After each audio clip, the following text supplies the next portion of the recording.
Constant Star. Earth Under Siege.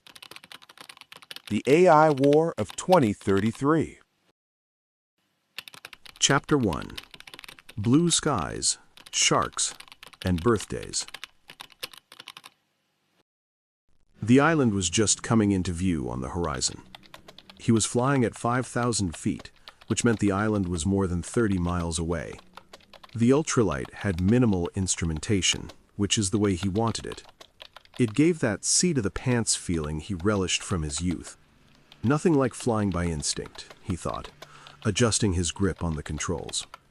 The first craft he built was nothing more than a hang glider, a huge kite really, with an old lawnmower motor. Surprisingly, it actually worked. Somewhat. But it was enough to spark his love of flying and building things himself. This craft he was in now was rather large as ultralights go. It had to be in order to accommodate his bulk. 320 pounds at 7 feet 6 inches. He had been 7 feet 8 inches 5 years ago when he signed on as a pilot to deliver cargo to the station while it was being built. For the last 3 years he'd been living on the 2G deck and had shrunk 2 inches, but he was at least 10 times stronger nowadays. Amazing what the human body can adapt to, he mused, though I do miss those extra 2 inches. He had been promoted early, he suspected, because he spoke 12 different languages. A result of being a Zimbabwe native, along with his hobby of building things, Mandarin was a must-learn language because of ordering parts from China. The others came from working on cruise ships. It seems languages came easy for him, and it came in handy while working with other pilots from countries all over the world. He was advanced to be the station administrator's personal pilot, a chauffeur, really. When Jacqueline, but don't ever call her that, heard him advising other pilots in their native tongues, switching between them without missing a beat, that's what caught her attention. Plus the fact he was a very large and muscular man, intimidating to be sure. Since he was almost always with her, he was privy to the details of everyday goings-on, not just on the station, but in most other matters as well. The thing that surprised him most was the fact that all countries on Earth considered Dr. Jackson, their boss and owner of the station, to be a kind of Bond villain, and for good reason. Dr. Jackson had no love at all for any government on Earth, not even the slightest like for any of them. To him, all governments were a detestable evil, and for that reason he kept all of his inventions and innovations as closely guarded secrets, and there were very many of them. He'd rather destroy anything in order to keep any government from even getting a hint at how it worked, especially his ASI, artificial superintelligence. Connie, as she insisted on a familiar name, ran the station, Constant Star. So named because every day during testing, regular as clockwork, 47 minutes after sunset at the island's location, a brilliant reflection flare was seen, peaking brighter than the full moon and lasting about 5 minutes. It could even be seen through moderate cloud cover. This was due to the 10-mile-wide mirrored surface on the bottom of the station, which could be angled just right in geosynchronous orbit. It served as an invariable reminder that the station was there, and it scared the living daylights out of every nation on the planet, since it was virtually untouchable with Earth's current technologies. Think how Sputnik scared the crap out of everyone 3/4 of a century ago, Jay reflected. Multiply that by a gazillion, and you've got the idea. Since the roaring lion does not eat and becomes a target for those brave enough to challenge it, the mirror was covered just after it was tested, and would remain so until the station became fully operational. Connie also ran the island, which formed from an eruption under the ocean right on the equator off the coast of Brazil, directly below the station. This eruption occurred the exact same day the station's framework was finished being built. It seemed an incredible coincidence. Dr. Jackson had a geology team, and it made you wonder if he arranged for the island to come into being. It seemed far-fetched, but a lot of things on the station did. For example, the station itself was built in 3 years by robots and was capable of housing 30 million people comfortably. That was more people than most countries on Earth had. My country has 20 million people, for crying out loud, a whole country, and the station could house half again as much and feed them very well. A month after the eruption that formed the island, Dr. Jackson planted the flag to claim it as soon as a cool enough spot was found where he could stand. It took 6 months for the island to finish forming. And 5 years later, the United Nations still hadn't recognized his claim. But a few nations had, most notably Brazil. The island was named Future World. Not very clever, but descriptive. A series of bright flashes on the horizon focused Jayaguru's attention. "Connie, what's happening?" he said out loud. The implant in his head answered, "Fireworks. Dr. Jackson is about to make a speech." Jay looked over his shoulder and saw the sun had just set. He remembered the planned festivities. Dr. Jackson was going to announce the station's existence to the public. How could I lose track of time like that, he wondered. I must be more tired than I thought.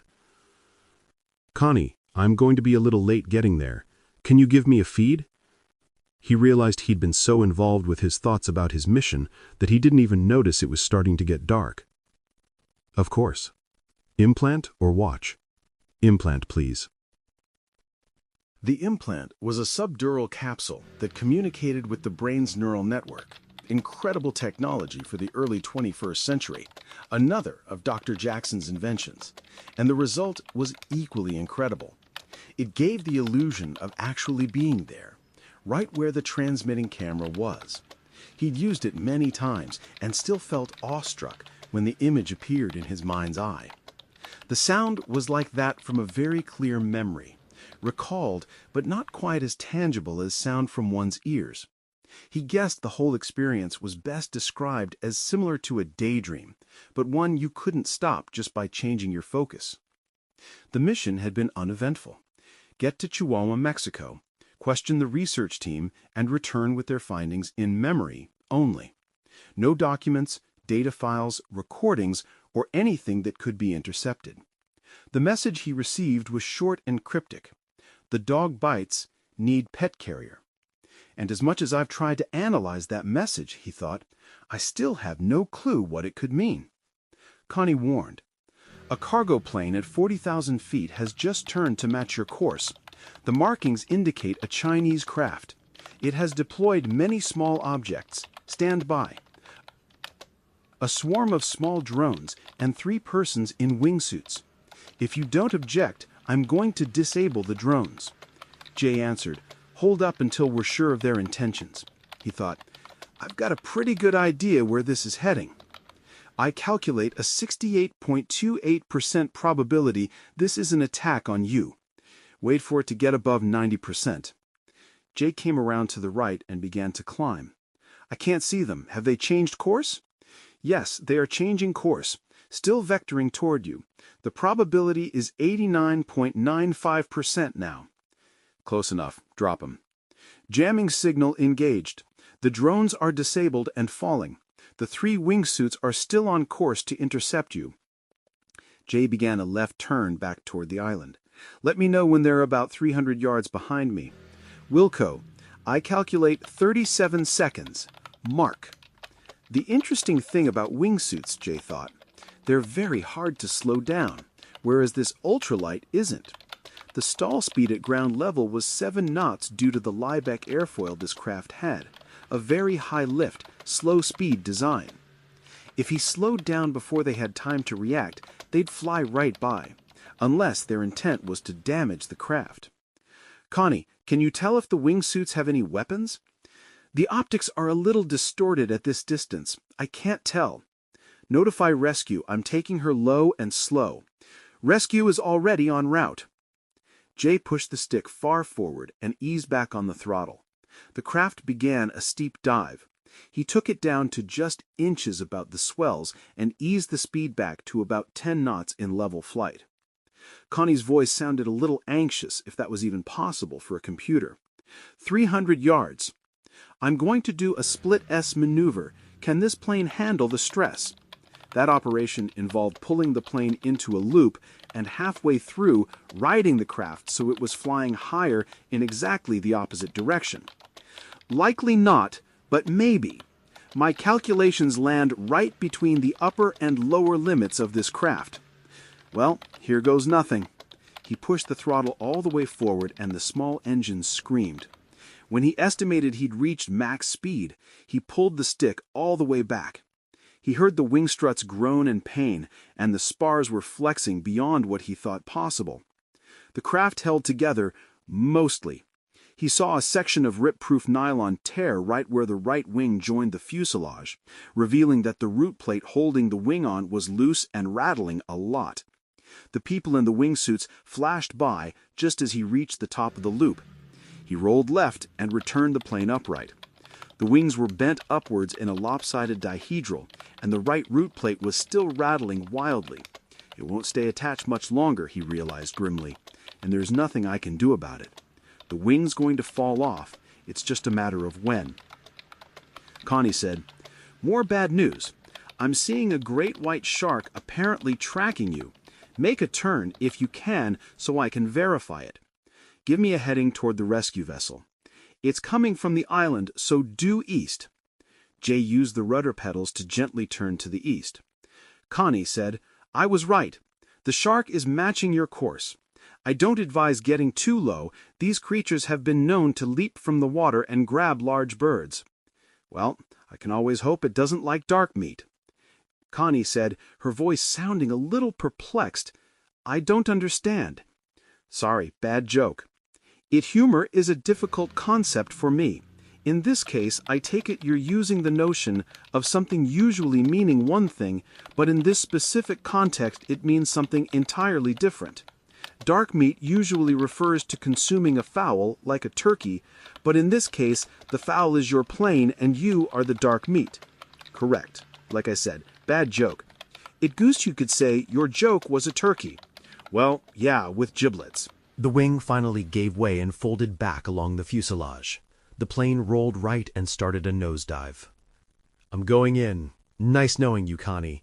Damn chihuahuas are always biting." "Is that another joke? I don't get it." He didn't answer, just unbuckled his safety belt and leaped from the plane. Maybe the shark will go for the plane and not me.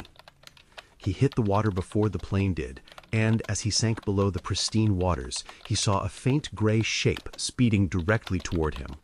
It was the shark.